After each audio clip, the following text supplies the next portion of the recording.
Hello YouTube, welcome to Angelo Crypto. In today's session we will be covering KRE.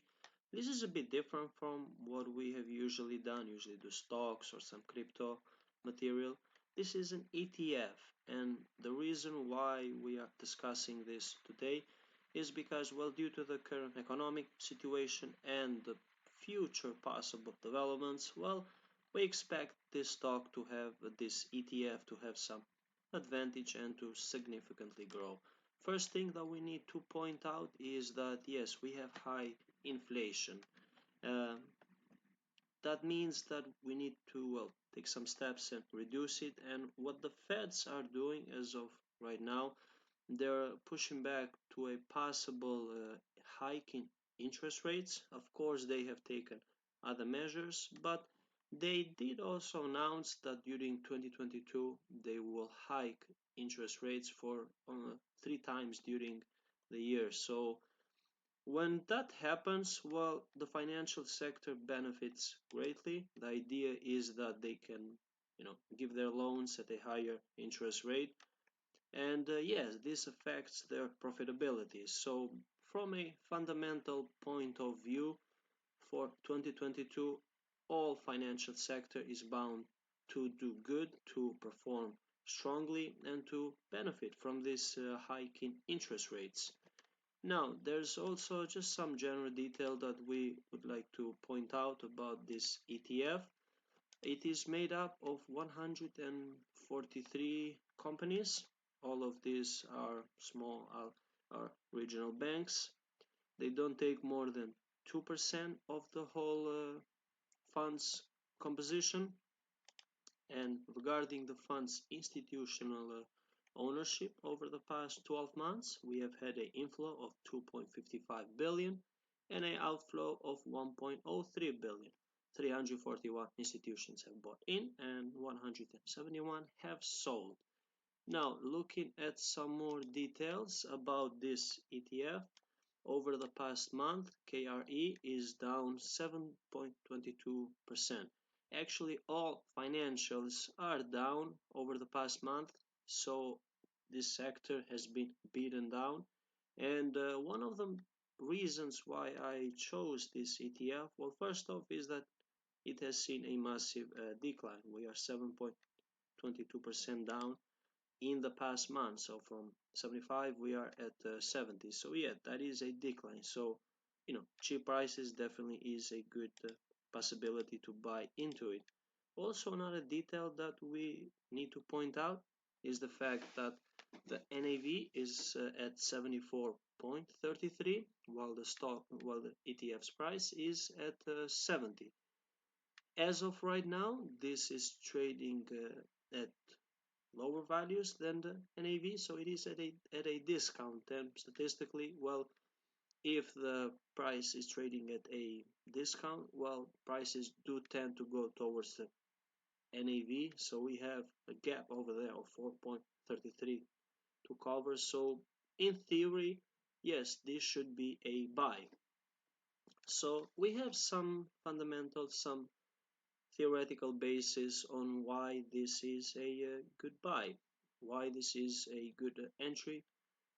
Next, looking at some more details on the chart, we do need to point out the fact that as of right now, looking at its momentum, we did get a buy signal that was on December 22, and as of right now, we are still at oversold. So yes, that's another reason why this stock is cheap, why this is on sale right now.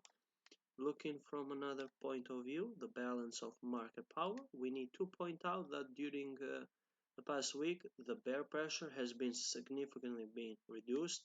Now, if we see all of this red chunk over here, that's the 7.22% decline that we saw on the ETF map.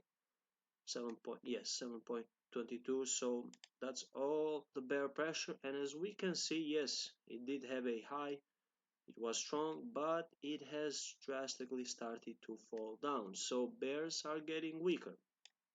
That means that leaves, good opportunity for things to change and for bulls to take over. Next, so looking at the price, we see that we have a resistance at the area of 70, 71 over here. So we are trading close to that level. And ideally, it would be better if we were trading with higher volumes. As of right now, we are way low, below the volume average. But that still doesn't mean that the stock doesn't have potential to go up. So as of right now, the nature of this candle that we have, the last one that was on Thursday, it is a bit off from the others, and there's a small gap over here with a weak volume, so that kind of makes me to worry about when it comes to the short term. I would say weekly there might be some small correction over here, but we're not discussing this ETF just from the standpoint of what's going to happen here in like 3-5 days, but we're discussing this from a longer time frame, from a longer point of view. So if I were to trade this and plan this actually for my 2022 portfolio and to plan for the next year, yes, this would definitely be on my list. This definitely looks like a strong buy, and considering the fact that there's going to be a lot of attention and a lot of activity in the next year with the Fed's decision to change the interest rates and the banks to basically be more profitable, yes, I do expect this stock to go significantly up, and yes, to make some good profits. I mean, I would play this out with call options expiring 3-6 months, and yeah, I would trade around that, and basically that would be one way to work around it. Looking at the ETF map, I mean, there's other ETFs that are oversold and basically are trading cheap. FAS is one idea. It's a bull, triple X bull, but I chose KRE simply because it tracks regional banks, and with a bull ETF, maybe with a triple X bull ETF, some actions maybe can backfire, or just it's too much risk from my point of view. So yeah, I feel confident with KRE for the next year, and yeah, I would definitely go long into that. Alright guys, that was for today's session. Thank you for having watched Angelo Crypto. Don't forget to subscribe and like. See you in the next video.